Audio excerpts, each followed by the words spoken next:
You're listening to podcastjuice.net. Ladies and gentlemen, boys and girls, welcome to Podcast Juice. This is Geeked Out. My name is Michael Dean, and joining me today is Ampu. How are you, sir? I am doing great.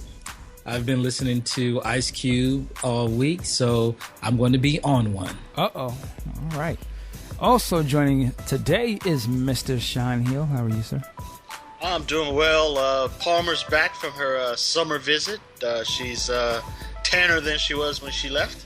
Other than that, doing well. Got a buddy's waiting to go to this afternoon, so I'm sitting here in my little studio looking photo shoot fresh. Are you going to be DJing, sir? No, I will not. All right. I would love to, though. Oh, I didn't know you was a DJ. Oh, I did back in the day. Oh, I didn't know that. All right. It's working. Shout out to B Street. Sipping tea. I'm officially sipping my tea today.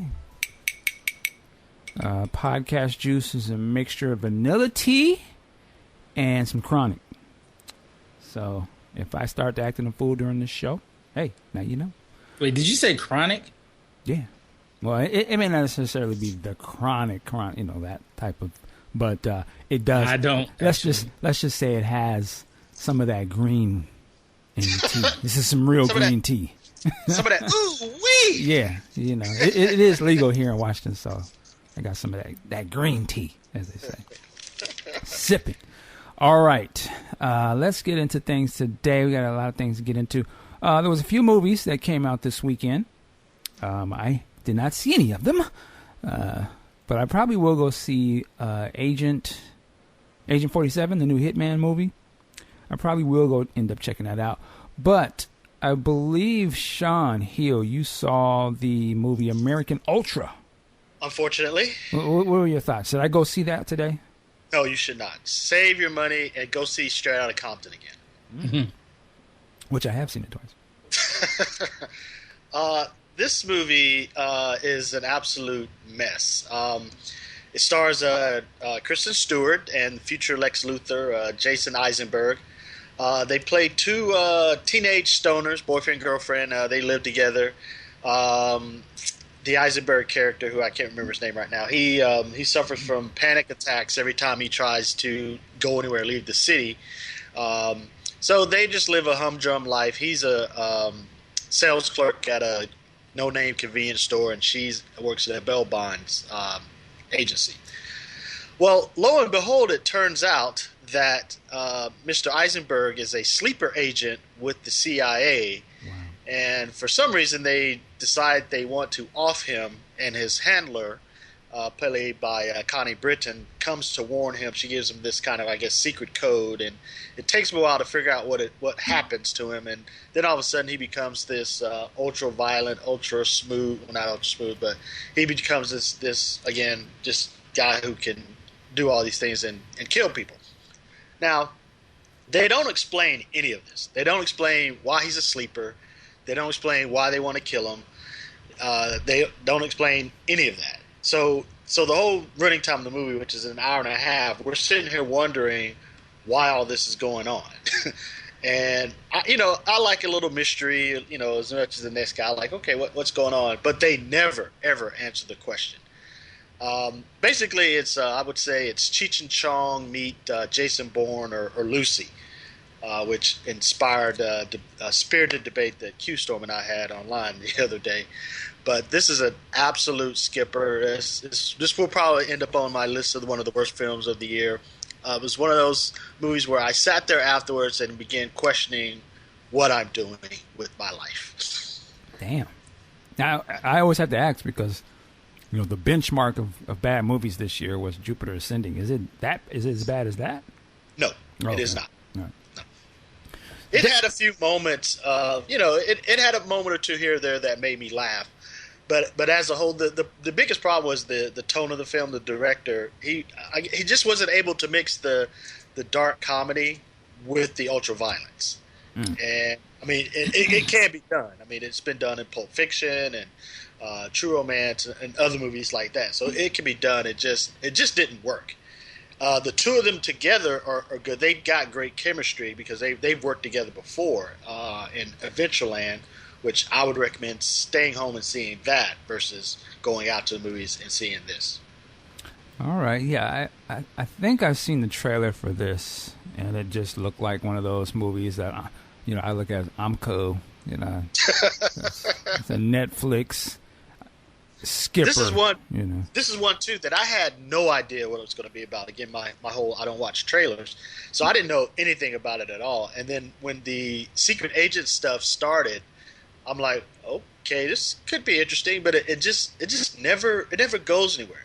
And like I say, they for the first maybe half hour, they're flipping back and forth between the two of them, and then stuff going on at the CIA, and there's no correlation to what's actually how these two stories are going to mesh. And then when they do mesh, it just doesn't matter. All right. Well, there you go. American Ultra. Skip it. Well, see, he lost me when he said Kirsten Stewart. Kirsten Stewart, is that the girl from the Twilight movies? Twilight. Okay, yeah. Or is it Let's Kristen? put it this way. Yes, Kristen. She plays a great stoner. I will say that because She's never probably emotes. not playing. Yeah, well, that's what I mean. She never emotes. If you've seen any of the Twilight movies, her facial expression never changes the entire time. When she's supposed to be happy, she looks the same. When she's supposed to be sad, she looks the same. So, all right, American Ultra. There we go. Again, you didn't see Hitman, did you? no, it screened the same night. Yeah, I will. I might check it out because I found out that I don't know their names, but the directors of John Wick apparently directed the action scenes of this movie.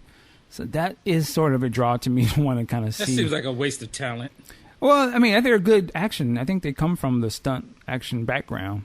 That's their thing. So I could, for me, that's the only thing I'm like, I may have to, the action guy in me may have to go see this. I don't expect it to be a great movie, but if it's got some badass action, I can cheer for that kind of stuff. So I don't know. We'll see.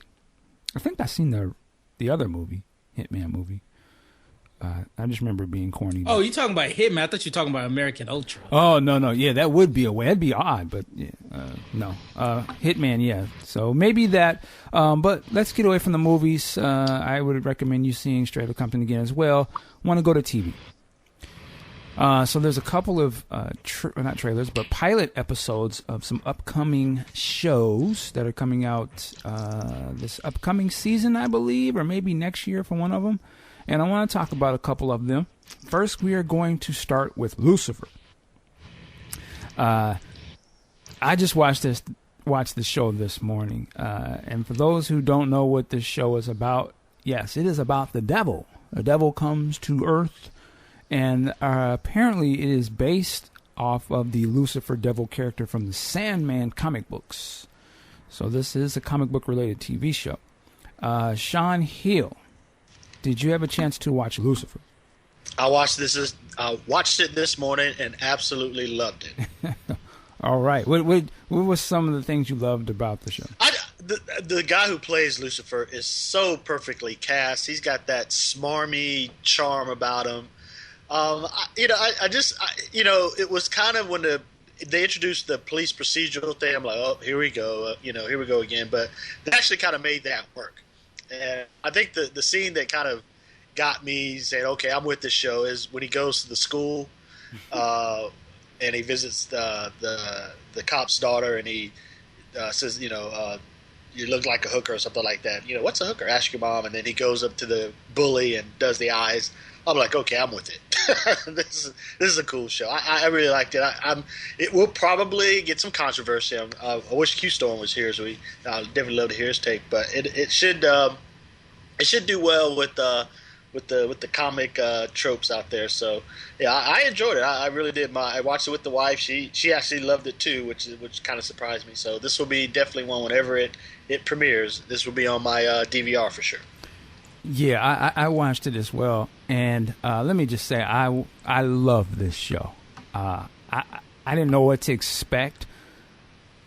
Listen, I'm black, as most of the people on this show are, but when you say Lucifer is a TV show, oh hell nah, we nah, that ain't it.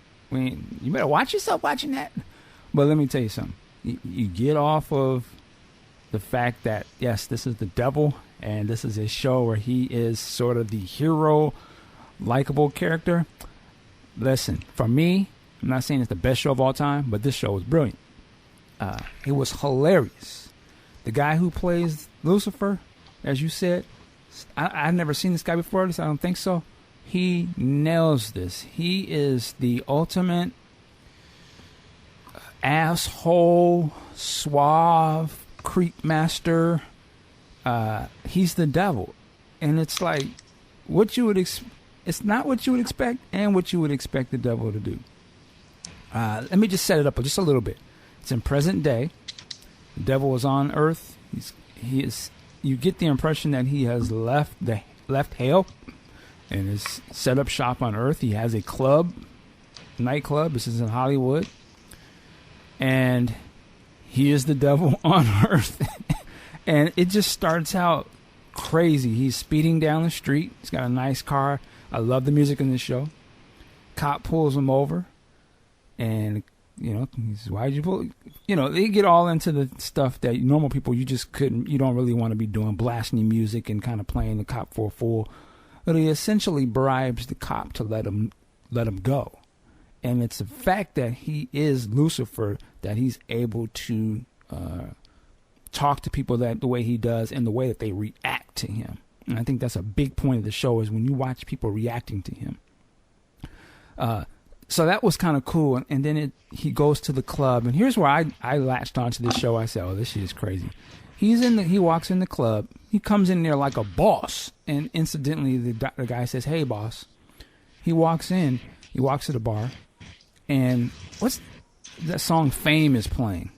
Yeah. Brilliantly used. And he walks in there, and I'm like, okay, this is like probably on some Sodom and Gomorrah. This is what I would assume. Like, I'm thinking of the intro to the first Blade movie, that club scene. Yeah. I'm like, they got to show some crazy stuff. Otherwise, I'm kind of not going to buy this. So he walks up to the bar, and there's this bartender, beautiful girl.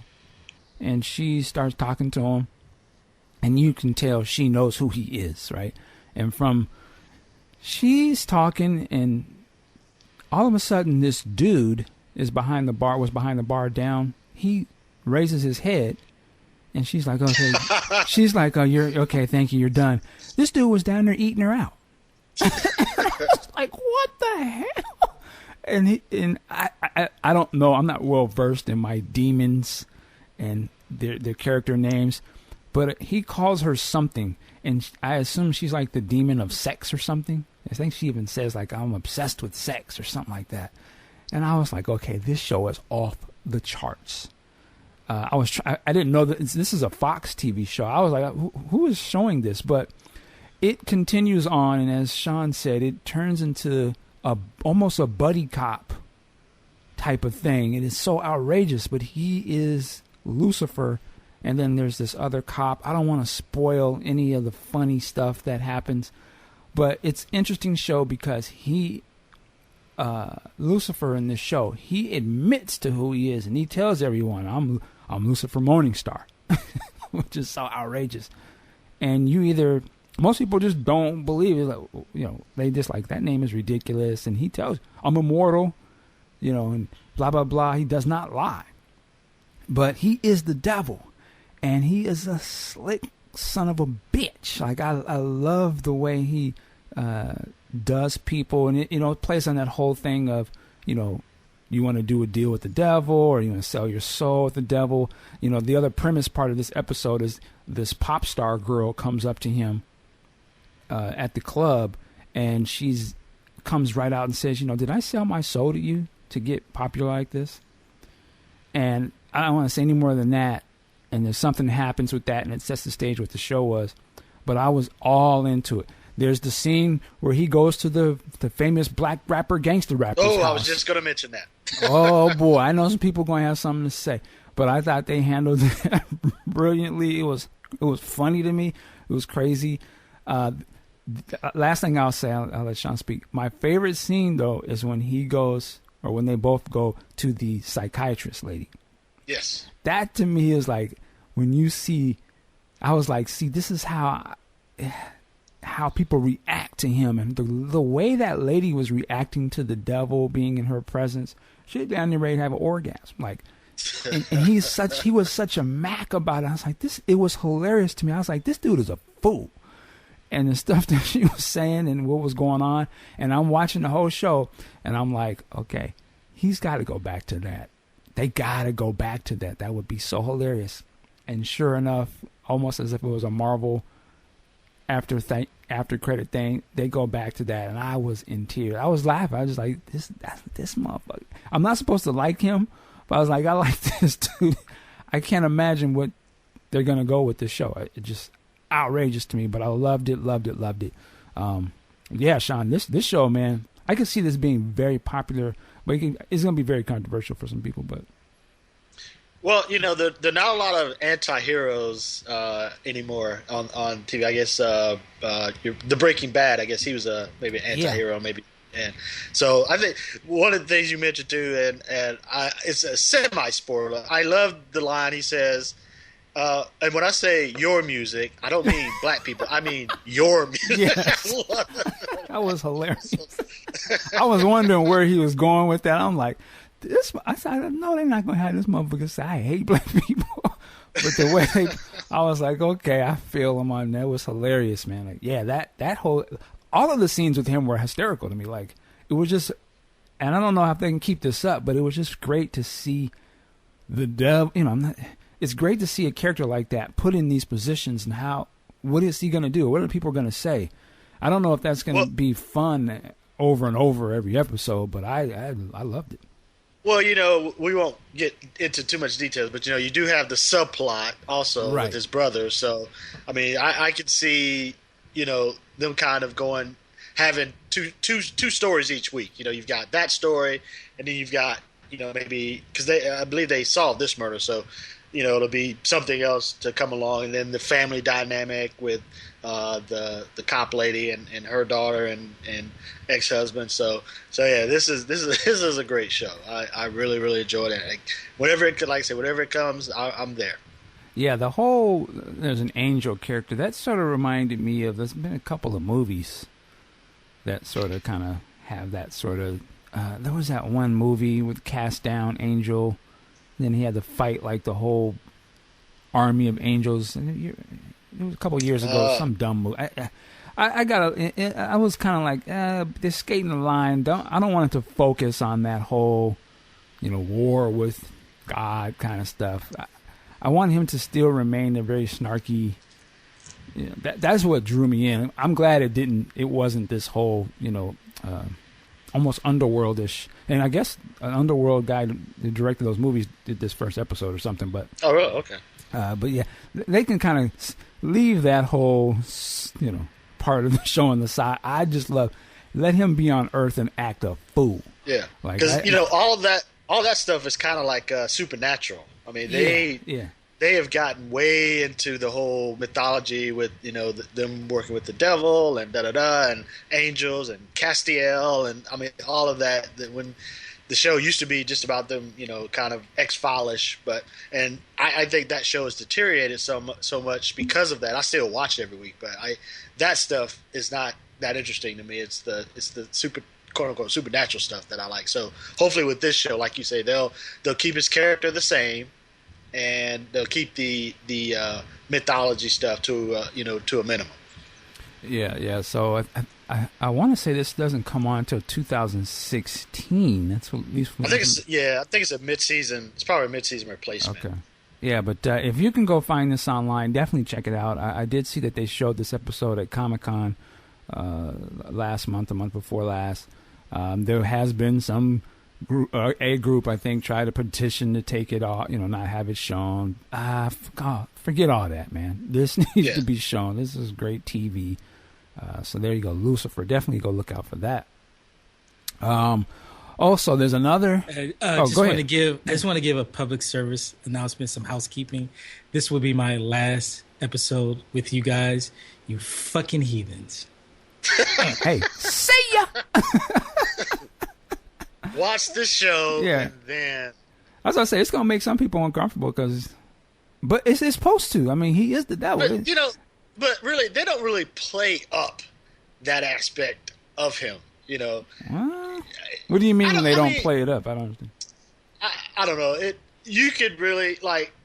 All right, I hate to use this example, but Palmer came in to the room we were watching it. She came about halfway through, and she didn't know what the show was about, of course. And then later on, she said, "Oh, is he supposed to be like a devil or something?" So that's what I mean. They didn't play it up. It wasn't like every scene he's spitting fire and doing the whole nails and all that stuff. Well, it's not that type of show, which that's why I like it, because it's. Well, that's what I'm saying. That's why I think if you threw the devil in the real life situation, he's not going to be with a pitchfork. He's going to be one of the most cold-blooded, scandalous, snarky. He could be just like that guy. He's not a good guy.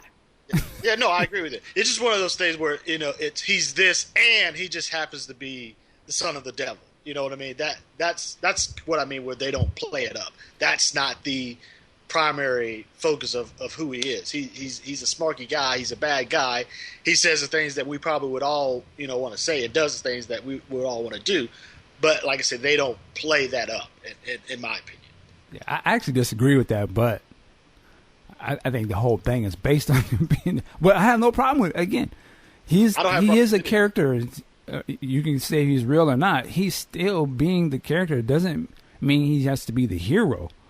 But he is exactly who he. Doesn't lie about what he does or says in this show. And that's why I was like, there's a part where they kind of was like, is he trying to be good a little bit? He's even questioned by a couple of people. And I like that conflict. I even, I'm not going to give too deep away, but even, the God side wants him to be the devil. Like, you know what I mean? Like, that's what I created you to be. You can't be you can't be tiptoeing and shit. And I was like, okay. They tell you right off the bat, he is not just some self-created situation. He is that character. He may sort of be conflicted a little bit about who he is as a person. Kind of reminds me of a little bit of Preacher, which will be a TV show here soon. But that book, guy that has a very defined role of who he's supposed to be, and he's kind of not sure all the way right now in his life if that's what he is, but he is that dude, and you see the flashes of that. His whole point, he wants to punish people. I was like, this motherfucker's sick. I'm gonna get it twisted. he got people doing some crazy stuff, but it's because they're reacting to who he is. But which is interesting, again, the other lead character, the girl, that's interesting that she doesn't react to him. And he found that, and it was the whole point of being around her. It's like, how come you're not,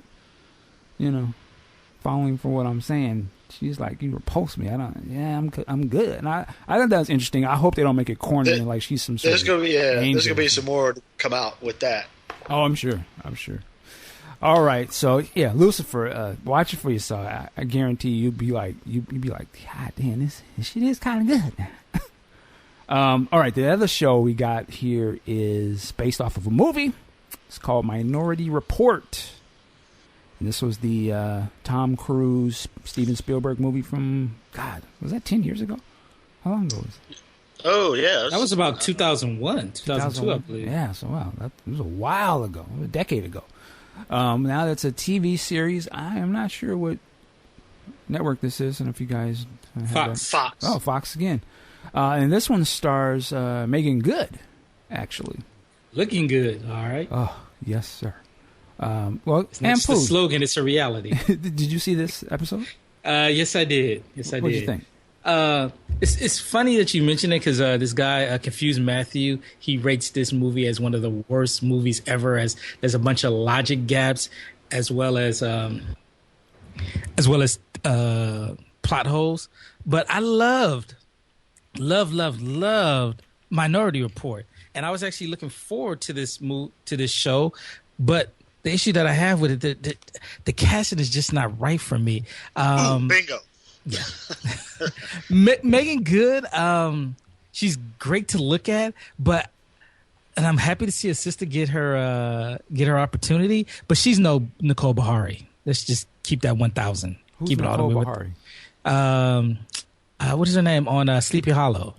Oh, okay. Yeah, she's no Nicole Bahari. Let's just keep that 1,000. But I mean, she does a more than admirable job. She convinces me that she is a police officer and that she does know all the stuff that she's doing on the show. It's just that I want somebody more skilled. What do you call him? The psychic. Precog. The precog. There you go.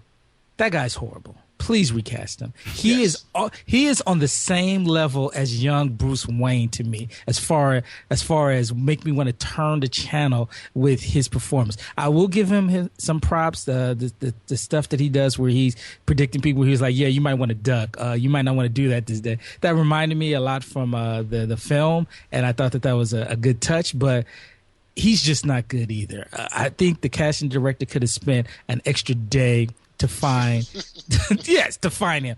I honestly believe that if Meagan Good had a better co-lead to work off of, it would definitely elevate the show, but he is horrible. I already hate the fact, I guess you need to have that cliffhanger to tie us into coming back, but the whole thing as far as what happened to his twin, where his twin is at, I'm just like, I kind of liked it better when it was just each day they were going to try to each episode they were going to try to prevent a murder, and that was what their thing was going to be. Tying it into was it called precog? Yeah. No, what did they call it? The whole division that the police division they work with. I don't remember. Tying into the fact that all of the people that they arrested before they committed their crime, some of them were injured. Some of them had their brains were just totally messed up, and some of them want revenge. I think, okay, that's kind of brilliant, and I love that. It's just that then the mystery of where his twin's at. Yeah, you can miss me with that. I'm gonna keep watching it. Hopefully, the guy gets better, but right now he's kind of a turnoff for me. All right, Sean Hill. Pretty much echo everything Ampu said. I absolutely hated the lead character. I'll give it 2 more. The Walking Dead rule. I'll give it 2 more. If it doesn't get any better, the things that I liked about it were the things the little in jokes. Like there was the part where she picks up the CD. Now I'm thinking that she doesn't know what that is. That was not. She's wondering what's on it. I don't know if you guys picked up on that, but that was my impression, was that CDs don't exist anymore. And she's looking at this strange object like, what is this? I like the Simpsons joke. That was pretty funny. But those were the things that I liked. I didn't like anything else about the show. And the birds, come on. Killer birds. Really? That's what we're going to do with a show like this. We're going to have killer birds. All of a sudden, Alfred Hitchcock is turning over in his grave. I agree with him about Meagan Good. She's good to look at, but I'm just not buying her in that role. This pilot, which I'm kind of looking at right now, I don't see if any words of recasting. So, and it premieres next month. So if they haven't reshot it, they're not gonna. So that makes me not want to watch it anymore because of the lead actor and because of the stupid way they ended this, at least this first story. All right. Like I say, to me, this show seems like more of your normal sort of TV programming type of a show. I can see there is a, I don't know if it's a genre or there's a style now where you have to have, the black woman and then the white dude or whatever. I think there's a couple of shows that sort of follow that model today. And this, to me, follows in that sort of realm. This is a science fiction version of all, I think you mentioned Sleepy Hollow, then there's Scandal, and I don't know if there's any other sort of black woman, white dude show. So I was kind of like, I already see how they're going to do the dynamic here. But I will say this, I was impressed by the production quality for this to be a sci-fi thing. I'm always like looking to see how corny it'll make it look. I thought that the stuff that they were showing and a lot of the technology, that was pretty cool. I was like, wow, like they spent some money on this. I love the world that this takes place in. I think it does have nice ties and callbacks sort of to the world of the movie. I was trying to figure out this takes place after those events, it seems. Meagan Good's character, I didn't have a problem with it. I think you spoke on it.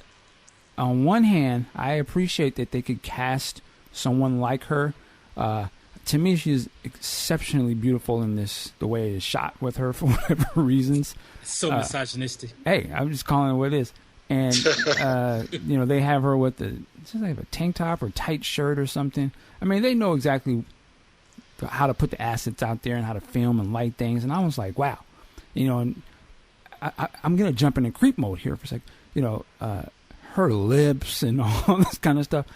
I can't help but look at it. I'm like, she's a very good person to look at. Kind of like Halle Berry. You just kind of get sidetracked by this is just okay, but wow.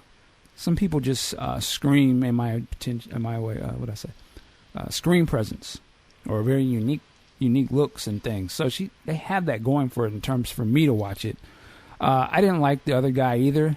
He seemed corny. The character was corny. I didn't have a problem with the actor, but just the way he was written, I was, this is going to get tired real quick. He's sort of the fish out of water, but he can kind of foresee the future type of thing. I was, okay. So I don't know if I could watch this on and on. This would be the show that I would probably watch maybe one episode, maybe two, and then I'm done. It's not dark enough. It's not written smart enough. It just screams of monster of the week, case after case. And I'm tired of that type of programming 20 years ago. So for me, there's nothing for me to want to watch. I've seen this before. It's just that they have some different faces. So I just thought it was okay. It's not terrible, but I probably won't watch it. There's another a person of interest. That was what I wrote in my notes with the whole black woman, white guy deal. Oh, okay. Mm-hmm. That was another one.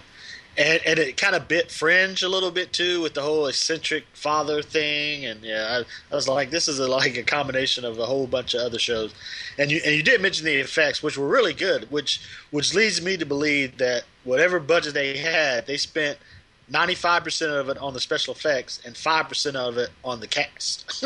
Yeah, it's a very well done show. I mean, in terms of the look of it. I'm like, okay, yeah, they're doing a thing. So I could see this show lasting for a season, possibly depending on how fans react to it. They may bring it back. I could see it being one of those shows where if it's got a lot of, swell from users, they'll keep it going. But I just don't see this. I see this as a season on Netflix. After a while, just one of those, let me watch this. And you watch it, like, it's not that bad. It's cool, You keep it pushing. Any last words on Minority Report? The thing is, Meagan Good, either her agent or people that casting just really haven't figured her out. Because to me, the best performance that she's given has been in The Game when she played the football owner's wife. I think she was the wife, and she was like pretty much she was a cheating wife and kind of bitchy. Which I hate to say that about Meagan Good, but it's just like they really haven't figured out her best casting. That's a shame. All right. Let's move on. I got another movie thing I wanted to bring into this. Man of Steel 2. I'm seeing some headlines here where there's some talk of Mr. George R. Miller, I believe, who directed, of course, Mad Max. Just came out. There's talk of him directing the Man of Steel 2 sequel. That's a curious thing to me, considering how I'm assuming Batman vs. Superman is, and of course considering the first movie, Man of Steel. I can't actually see it. I'm not mad at it, but I just think it would be a whole different direction. But I'm curious, Sean Hill, do you have any thoughts on it? Oh, hey, I'm all in for that. If they can get him, if he's actually the guy, because I think we all pretty much loved Fury Road, and the Road Warriors is a classic. So if he can bring any of that to Superman, I'm down. Anything can be better than the first Man of Steel for sure. Let me say this: the first Man of Steel. I watched it recently. I still have the same problems with that movie that I said, but I actually do like the movie. I think I said I liked it before, but it doesn't show a complete Superman. But I do like that movie, and I think I think you said something last week in regards to Fantastic Four. I bet you I really like Man of Steel when the next Superman movie comes out. It's almost like an incomplete telling of him as a hero. But Aunt Pooh. I'm with it. I mean, let's just be honest. Who has done the last couple of DC films? We've had Bryan Singer with his homage to the Donner films. We've had Zack Snyder. We've had Christopher Nolan. Now, the one thing that I will say, looking back at, I just watched Mad Max this week. That film is overrated, by the way. It's good in part. The chase scenes are good, but it's overrated. And looking at Fury Road, which I have watched, I want to say 4 times within the last 2 weeks. If they're going to go into this gritty, realistic, somewhat dark tone for the DCU, then I think George Miller would be the perfect person, because even though he does give you this like this desolate land that it's just carnage and chaos, he actually is able to direct hope. He's to give you to feel like you're going to, at the end of the movie, that you can feel happy going away when you got through paying for your movie. So in that sense, I'm like, okay, yeah, George Miller, all on board. Hopefully, he helped out on the script, so hopefully, since they'll have some respect for George Miller, the work that he did with the Mad Max franchise, that they'll let him write the script as well, so that way he can put his vision accurately onto the film. And hopefully, even more, that he actually has some type of reverence for Superman. So I'm all on board. I think that he can make a good film, and at the same time, even though you're in this totally desolate world that's crappy, he can give you something positive and hopish about it. Yeah, that's interesting. I do agree that I would love to see his vision of Superman. I think it would be way different than what we've seen so far, and I'm not mad at that. It just I feel like it's going to be very different, which could be a great thing. Because when I remember seeing those first trailers of Fury Road, I was like, this motherfucker's out of his mind. Like the imagery is just out there. It's just like bold, and the colors, and it just looks savagery of. I remember like, God damn, this is this is going to be a crazy movie. So if he can bring that to Superman, yeah, that would be nuts. So what you're saying is he can make a good Superman versus Darkseid film. I don't know. I'm not saying that per se. I don't know that much about Darkseid to say that, but I'm just thinking it would be something I would not imagine the Superman film to be. That's just my thoughts. But I would love to see it. I would love to see it. It'd be very interesting. Well, let's just hope he doesn't make Lois Lane the main character like that would be like for And Aunt Pooh, just a side note, Mad Max isn't the film that everybody loves. It's the Road Warrior that everybody loves. Right. I agree with you. Mad Max is it's okay, but the Road Warrior is off the chain. Yeah, that was the one. All right. Making my way to it. Oh, you haven't seen the Road Warrior? You should. I've seen bits and pieces. Maybe when I was young, Gotcha. Like between 6 to 9 years old, I've seen the whole movie. But it just, I just go back again with a more mature filmmaking mind to really appreciate it. So I'm going to watch it sometime today. All right. Let's get into this. We have a few more minutes here. Straight Outta Compton. So, of course, this movie has been a success, still going. It is a success. This is, the second week I think we're going into.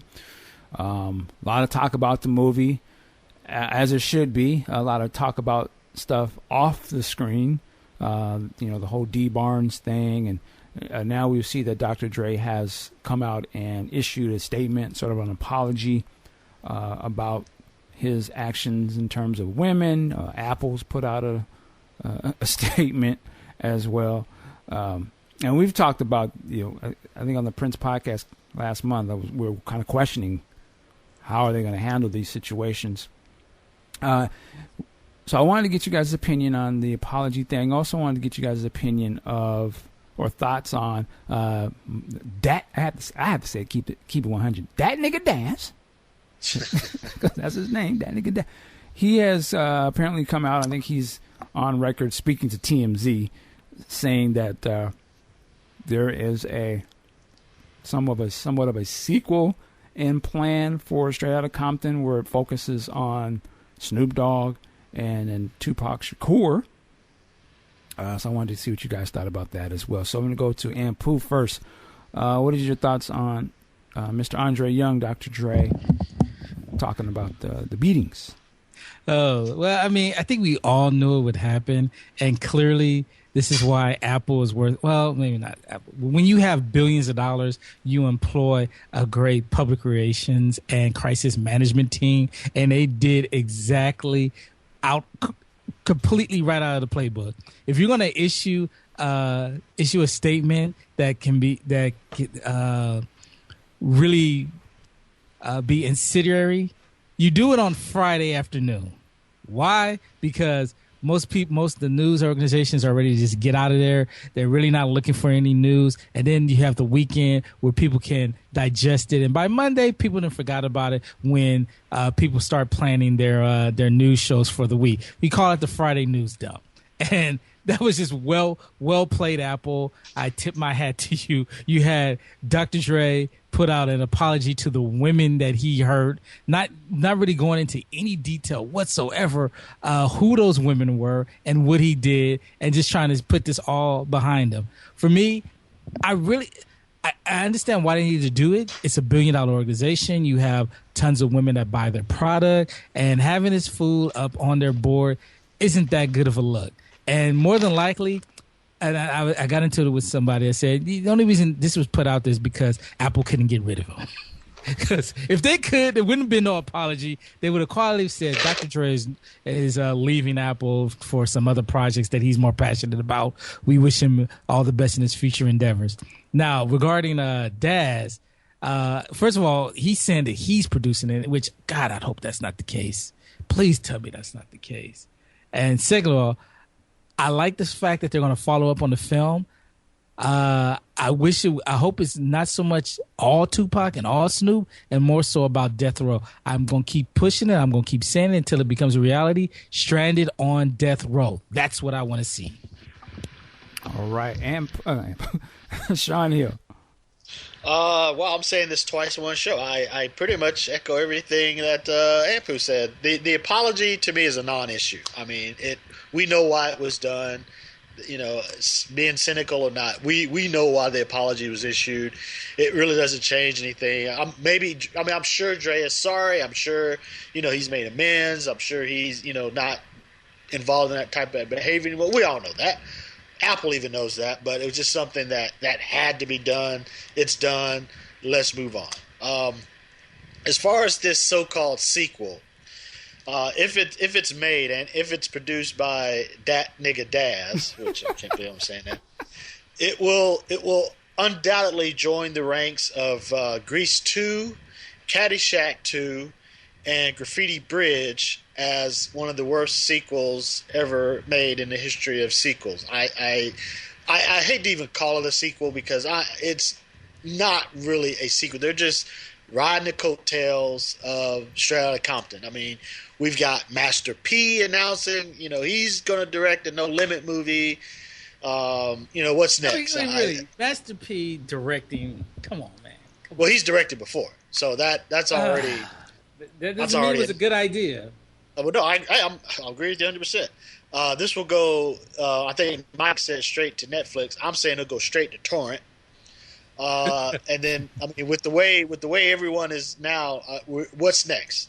Me So Horny, the story of Luke Skywalker. I would watch that. Yeah, I do. Don't get that one twisted, Chuck. All right, I'll be there for that. That was a swing and a miss, sir. To each his own. All right, maybe that wasn't a good example. Maybe there's another rinky-dink label out there. So horny. The movie that would be a cold movie. But yes, no, again, it's just riding the coattails. Again, it'll be Graffiti Bridge, and people will forget about it in 2 or 3 years after it comes out. Yeah, it's what I always ask that when this conversation started. I said, "Did you see Belly 2?" That's why. Did you see Belly 2? Did you know there was a Belly 2? Hell, did you see Graffiti Bridge? Well, yes, but I mean, in terms of it's a big hip hop movie, yep. And it's a sequel. Belly 2 started the game, right? Straight to video, and when you watch that movie, it got shit to do with the original movie, other than the title says Belly 2. So that's what I would say to Daz. And listen, I love Daz, Corrupt, DPG for Life, all that. But unless the producers of Straight Outta Compton are the ones saying that they're going to be getting behind this, I'm good. I'll watch it. Now I will say this: if they did a sort of lower budget, straight to Netflix or one of these video on demand services, I probably would check it out. But I would not expect it to be on the level of a studio produced movie, $1 million budgets, 2 years in the making, and extensive casting search. I wouldn't expect that from this. And like I said, unless I hear some big studio talking about they're gonna do a follow up, I pay it no mind. Like, yeah, okay, yeah. Anyone of them cats can go get a HD camera or turn on their iPhone and shoot the sequel if that's what they want to do and shoot it in HD. Have at it, but it ain't gonna be, it's not gonna be on the level of this movie. I can hear Cube now. Hey, yo, Daz, don't stick to producing. No, do stick to producing, record producing. This is my lane. You stay there. So I would rather them just do the Tupac movie, which I'm sure they're going to do, and let it be, the big budget thing. But I would rather see a documentary produced by Daz, and take the footage, actual real life footage, and have them do a documentary. Yeah, I'd be all on board for that. But a narrative movie, no, I don't even. You ain't ever done one before.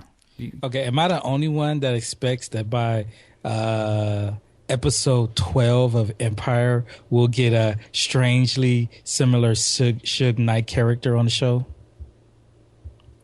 Yeah, some argue you can see that now with the other one. They got the lead guy. Talk about Lucius? Some of his characteristics. Strong arming. No, we need a hood ass Negro. I don't doubt that they may try. And Terrence Howard does not convey that whatsoever. I don't disagree, but I hear you. Well, and in terms of, I guess I should have mentioned a hip hop sequel. Sorry, Aunt Pooh. Breakin' 2. Horrible. And whatever. I love that movie. Oh, and that says it all. All right. It's horrible. Yeah, in terms of Dre thing, it's a business. I don't know if it's going to be over. In terms of the people, there's going to be some people that are just going to keep talking about it, which they have a right to. Hey, if I was Michelle A. or whoever, if someone was trying to tell me I couldn't say something, I'd talk louder. Like, y'all can't tell me to shut up for nothing. Did you see her appearance on the Breakfast Club?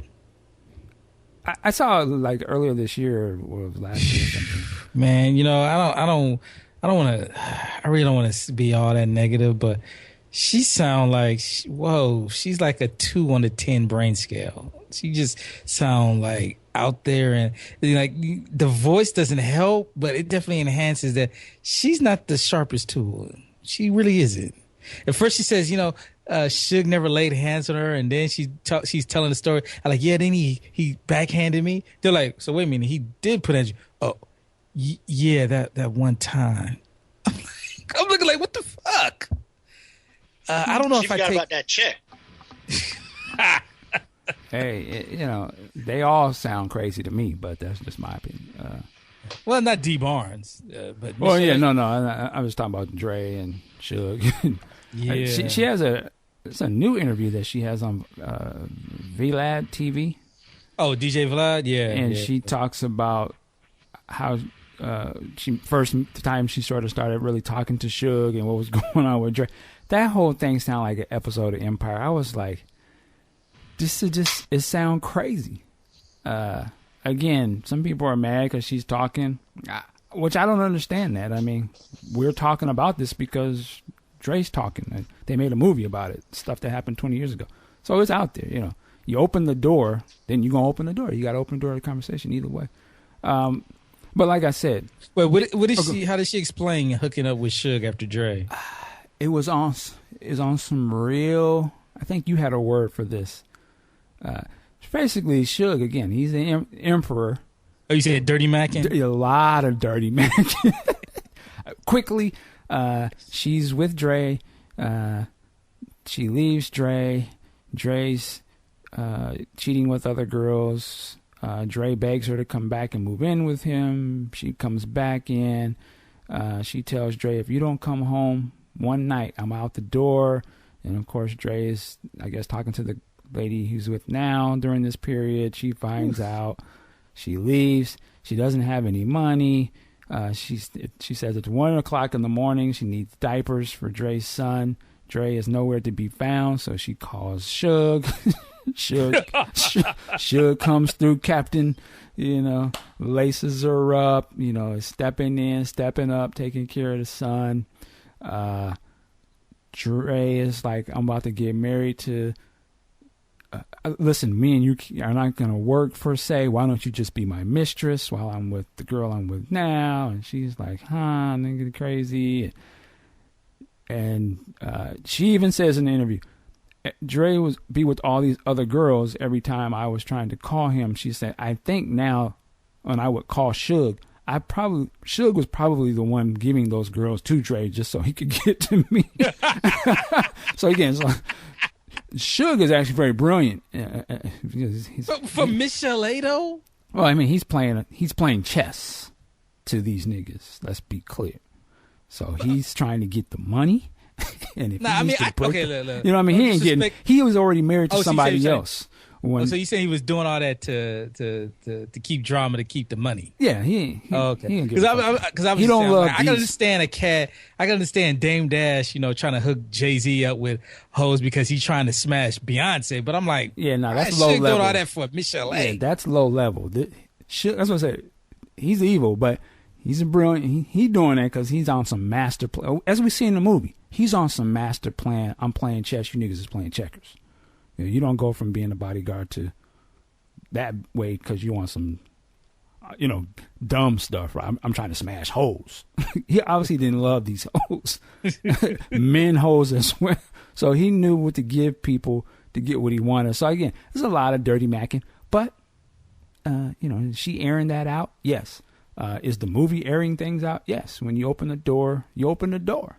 And I always say I'm sure that Apple and Dre were fully aware of the possibilities of what could happen by putting this out, but they realize there's going to be more money to be made than there is to have to worry about the backlash.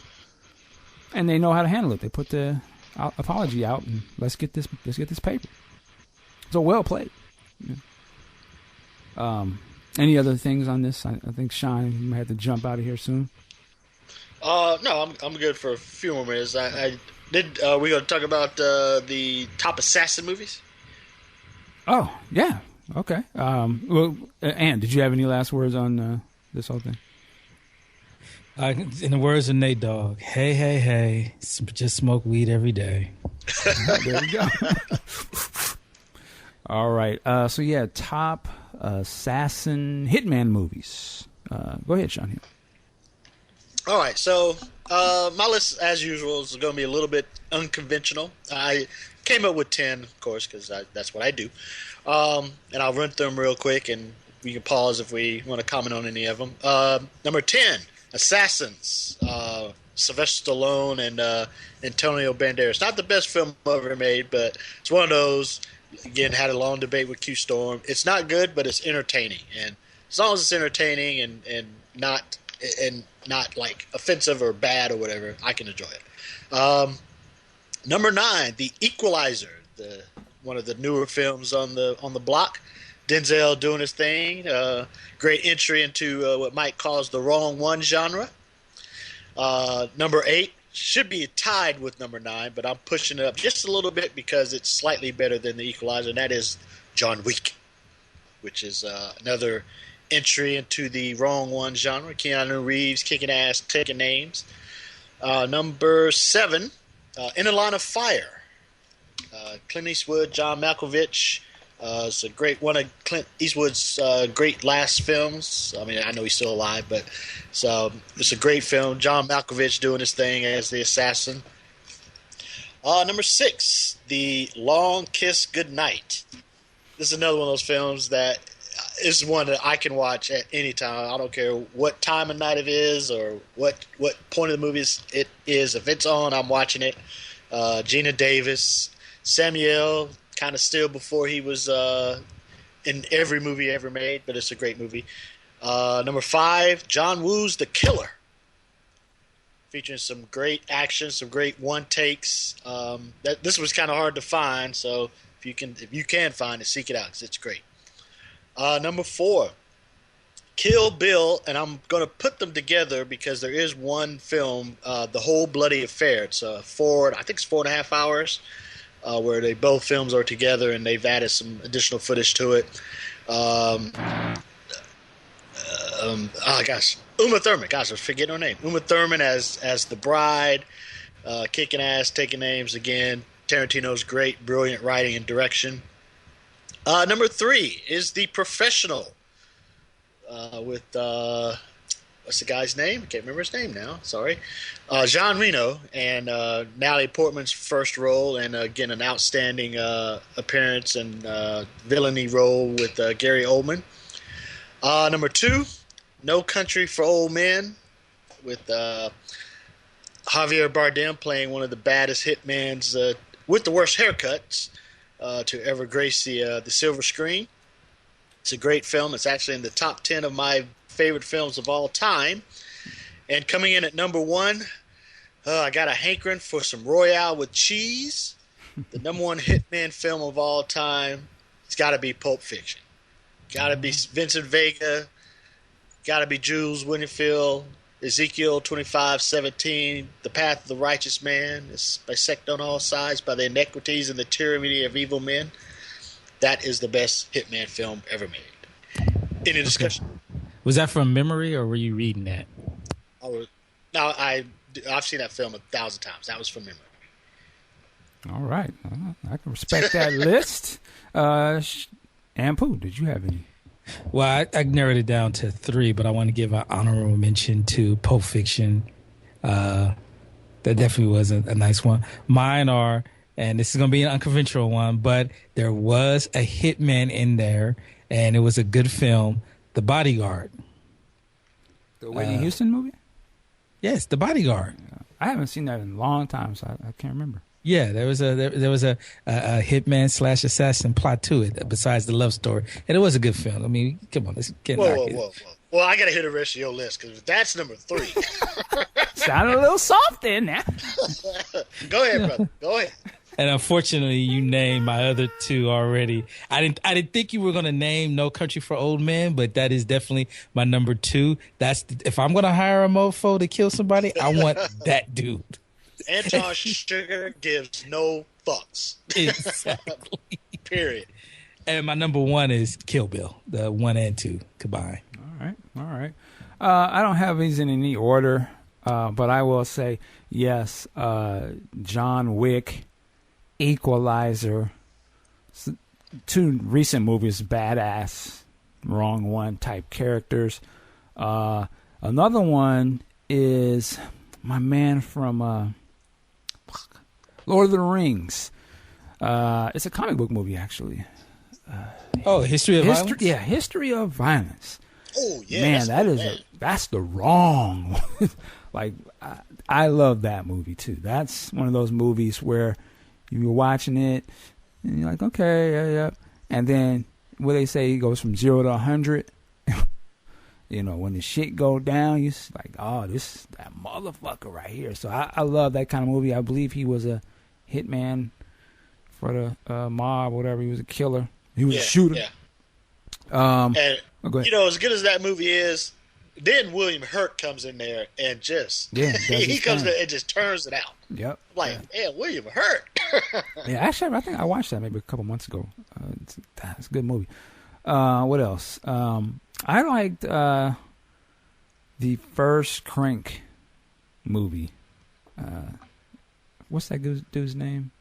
Jason Statham. That's another one of those kind of movies I liked. It was so over the top. Also, I'm just thinking of his recent stuff. Smoking Aces. I like that movie. You know, there's a whole bunch of different killers acting a fool. Shout out to Taji P was in there. Alicia Keys, they were badass to me. Common was in there. Yep. What else, man? I agree pretty much with all the ones you guys said. That's the ones I can really think of, top of my head. except for the bodyguard. Yeah, I wouldn't have thought of that, but hey. Are we talking the hitman aspect of the film, Aunt Pooh, or the whole? Because the bodyguard's a terrible movie. It is not a terrible movie. I mean, Whitney was getting her chops together, but overall, I thought it was a good stop the killer film. I could just see, you with your boys. And you're like, man, we need, nigga, let's put on some hardcore shit, nigga. All right, let me put this in, and Aunt Pooh pulls out the bodyguard. He's like, huh? See, no, man, this is a cold movie. I'm telling you, because they killing in this too. Really? See, this is exactly why we can't be great. I'm just saying, I don't know how that would go over. Like, what's the top gangster movie? Listen, I'm not mad at that. I need to watch that movie again. It's just that it doesn't come to mind. I didn't think about that. I always think of Whitney and the love story. And I forgot to give my my honorable mentions. I have 3. The Whole 9 Yards with Bruce Willis. Again, the Bruce Willis rule does apply to that, as every Bruce Willis movie. JFK and Ghost Dog. Wait. Oliver Stone's JFK? What other JFK do you know? Yes, Oliver Stone's JFK. I don't know if that would count. I mean, there was an assassination in there, but it wasn't. You can't about bodyguard. It was about somebody trying to kill. It was about JFK about hired to kill somebody. Was that what JFK was about? And so was JFK. JFK was about uncovering the conspiracy of what had happened. And what had happened? A hitman killed the president. Damn it, it's a hitman movie. I'm putting it on my list. If you could put The Bodyguard on your list, I can damn sure put JFK. Wow. I see another T-shirt coming on. To paraphrase Emperor Palpatine, the hate is strong within you. Yeah, put that on a T-shirt. The Bodyguard is hardcore. I didn't say it was hardcore. At least quote me right. Damn. God. Speaking of gear, so ladies and gentlemen, you can now get some podcast juice T-shirts. There's a great coffee mug inspired by Aunt Pooh's classic moment of To the South. So I'll put a link in the show notes and stuff. But yeah, if you can, pick up a T-shirt. I'm getting that coffee mug. I don't even drink coffee or tea, but I'm getting that mug just so I can put it on my desk or something at work. I gotta have that one. Oh man! All right, man. Anything else before we wrap this up? The Black Lives Matter guy. Well, we're gonna keep this geeked out, unless you can tie that into some TV movie talk or something. But that's a whole other conversation. I do want to get into, but I don't know if that fits what we got going. Yeah, okay. I guess that the revelation that John Boyega is a Jedi Knight. Have we touched on that? Well, no, we haven't. And I'm curious. I don't know if he's actually a Jedi Knight. We see him in a picture holding a lightsaber. Well, I mean, there's only been one other time we've seen someone hold a lightsaber that wasn't a Jedi. That was Grievous, and he was a robot. And at least he took down some Jedi. So yeah, if you go in extended lore, Han Solo has held a lightsaber. So again, there's a new movie poster of The Force Awakens, and yes, it shows John Boyega's character. Is he Finn? I think his character name is Finn, with the lightsaber in his hand, which looks to be Luke's lightsaber from Empire Strikes Back. So this is very, very interesting what's going to be going on in that movie. But yeah, if he's a Jedi, I'm all on board. Either whatever he is, I'm all on board. But another black Jedi, yeah, I'm with it. Maybe they'll say he's Mace's son. I'm sure if it was Lucas written script, he would be Mace Windu's son. Lando. Well, he'd have to be Force strong, so he'd have to tie it into Mace, right? No, he's Jar Jar's. He's Jar Jar's son. I'm just trying to get Billy D in the movie. That's all. I mean, Yeah, I mean, he still might be in it. You never know. Come on, that would have leaked by now. I don't know. We never know with Star Wars. They've been holding stuff pretty tight. Speaking of Billy D, did you guys see his Unsung? No, I haven't seen it. Okay, so he was talking about, of course, Star Wars, and he was talking about how even to this day he still has kids coming up to him mad that he portrayed Han Solo and caused to be encased in carbonite. Like, wow, I guess that just tells you the power of that movie. I can see that. I'd be like, dude, this isn't real, right? And Han got out. Like, come on.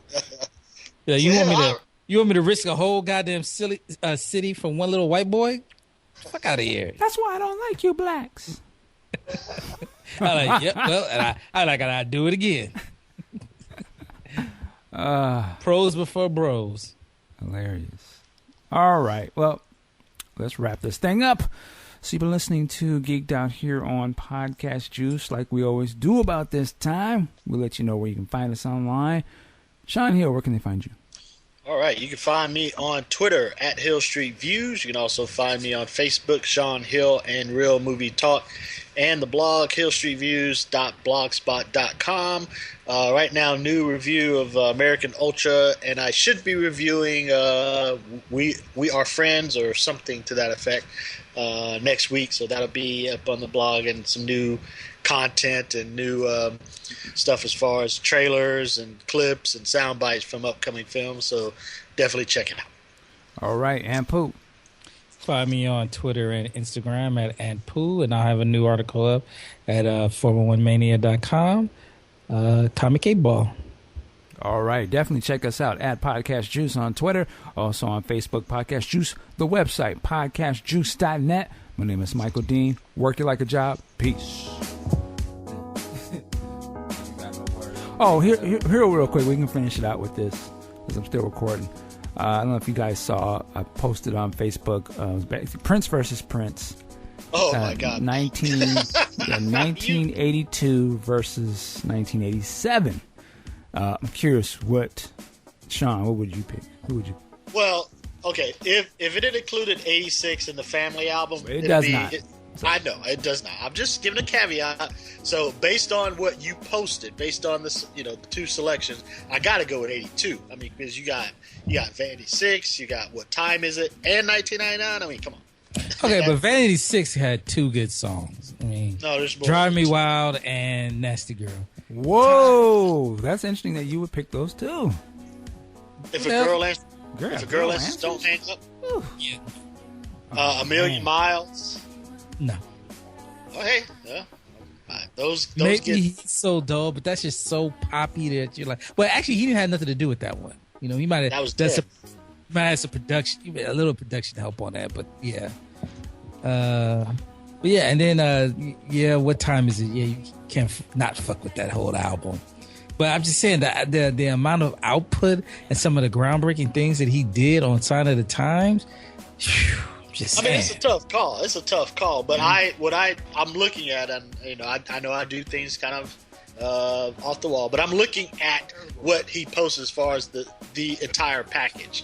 And those albums, Jill Jones' album is good, but it's not, it's not great. The Sheila E. album, I don't even think I even own that one. And what was the other one? I'm trying to get to Madhouse, the Beast. Oh, Madhouse. Oh, well. I mean, I love that album too, but you put those three albums up against that, and it's absolutely no contest. Man, that's interesting. I personally would have to go with 82. And my only reason behind that is it's not as much material as the other stuff, but the potency and the songs are hand down iconic classic, like 779311. That song alone is a motherfucker on many levels. The Walk, The fact that he's playing those instruments by himself, that's a killer album. 1999, that album is iconic.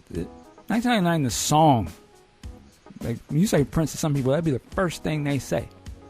We're gonna party like it's 1999 is an iconic catchphrase in popular culture. Little Red Corvette, Nasty Girl. I only personally think there's only 2 songs on Band 86, but one of those songs is Nasty Girl, which again, what's the other one? For me, it would be If a Girl Answers. But Nasty Girl on its own, still, as a song, is better than anything on Jill's album. And I love Jill's album. But that song blows out anything on that. Blows out anything on the CDE album. You know what's funny? A friend of mine posted Nasty Girl, I think last Friday. It's kind of, throwback or whatever. And I said, it's kind of funny you put that up there because I cite that, and I think I may have talked about that on this on here. The first 30, 45 seconds of that song before the vocals come in, I always point to that song as one of the examples of what the Minneapolis sound is.